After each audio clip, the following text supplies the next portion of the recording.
keeping young, thinking young, and acting probably younger than she should really sometimes. I mean, she's absolutely desperate. Every time she sees me, I have a little crease here, because she actually is trained to do Botox on people, and she would desperately love to get that crease taken off me there, but I won't let her. But she keeps saying one day she will get me with it. She doesn't need it. She doesn't need it apart from one small area on her forehead.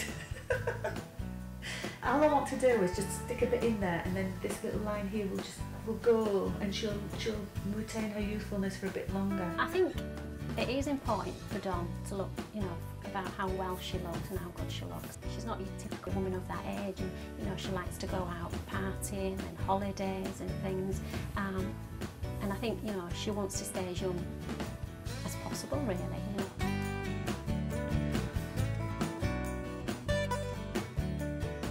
Can I just bring you back to this calamity? That was the fashion of the times.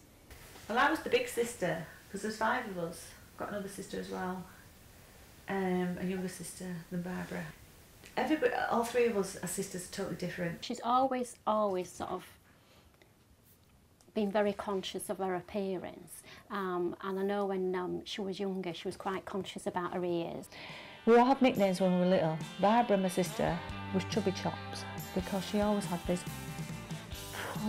that picture of her somewhere, with chubby chops, cute but chubby chops, and I got big ears. All right then, talk about faces. Did you eat a shoe? How cute was that? That is quite cute. And look, you've still got them wings at the side there. I broke my nose several times when I was younger because I was a real tomboy. I was a real lad, you know. I was fighting all the time with the boys, climbing up on roofs, falling off roofs. I was always breaking my nose and always in trouble. I was probably the wild one. Barbara was one that kept us in check, and Alicia, she was a bit more of she had her wild days, then she settled down, then she became very boring. Yeah, that's her. She's still like that now. Jordan, her older son, will laugh because he'll sort of see me as sort of typical mummy figure, and he'll sometimes say to her, "Why don't you dress like Auntie Barbara?" This is a designer. I won't even get it out. That's a designer. That's a designer. That one is as well. Most of them are actually, to be fair. We haven't done it yet because it's away in Afghanistan at the moment, but we have left some of my clothes at Dawn's house. My sister, who's been mentioned a couple of times before, has given me this to wear. So one day she's going to put, when he comes home, she's going to put them on and actually see if he notices the difference. Which is very nice. It's Barbara's. I wouldn't wear it.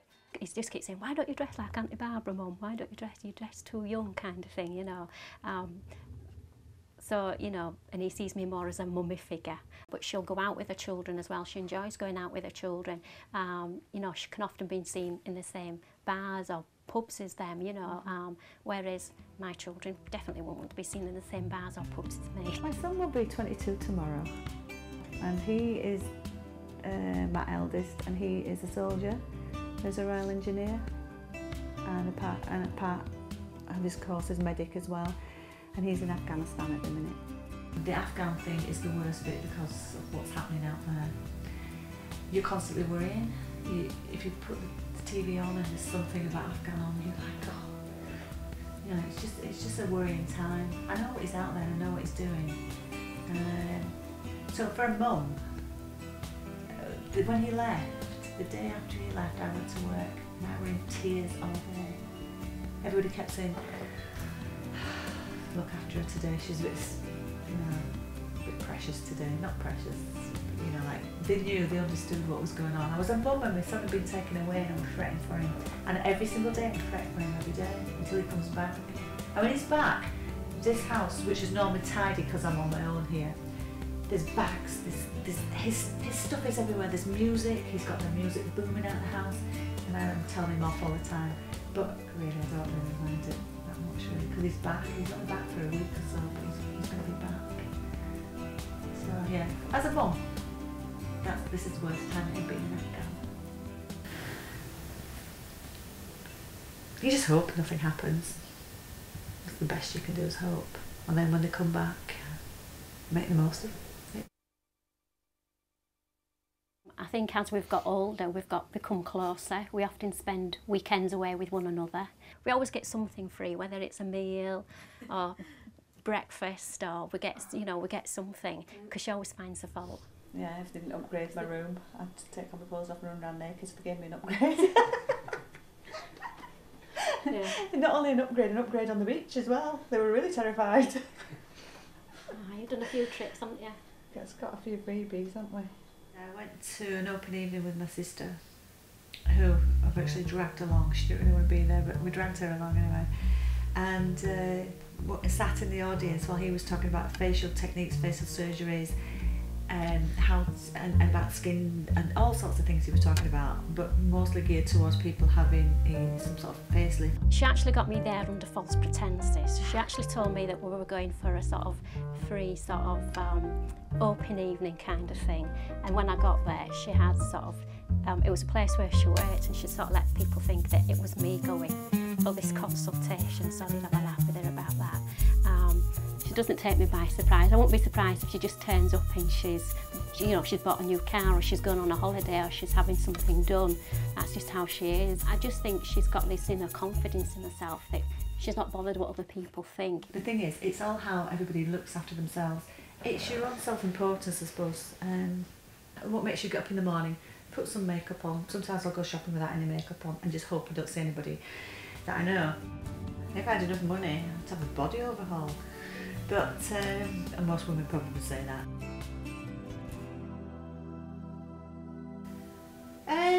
Right, beauty. Well, to me, it's a balance of, how we are externally, but more importantly, internally, I suppose people envisage beauty by... Well, what you don't realise is, when you look at someone, we all do it, every single one of us does it. You look at someone and you have an impression from when you first see them. But what I find surprising with my job is I look at people and sometimes I judge them too harshly because I haven't spoken to them or I don't know them or anything. When you start speaking to them and you find them as an individual, you find they're nice people and stop judging them from looking at them. We can, if we're not beautiful inside and how we respond to people, then it doesn't matter how beautiful we are externally.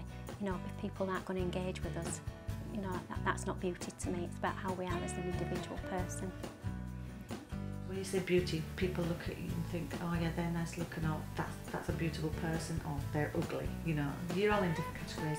But then you have to look at the other side of it as well. You might have somebody who's gorgeous, but they've got nil personality. They've got nothing to offer. They're so arrogant and they're just so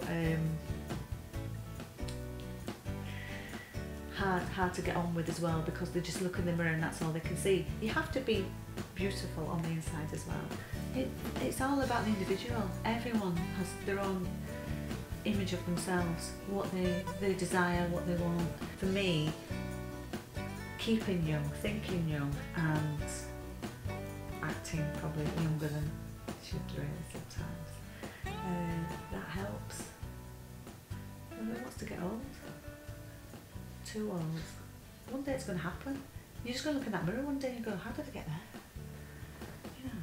I'll grow old gracefully, hopefully. And as she says, she'll grow old disgracefully. I want to grow old disgracefully. Look nice while I'm doing it. I still get on with people. I don't want to conform me. I'm a non-conformist. That's me though, but everybody's different. Nobody's the same really. Everybody's got their own ideas. I'm going to be one of them grannies that just bungee jumping when they're like 85. And I'm going to try and take Barbara with me.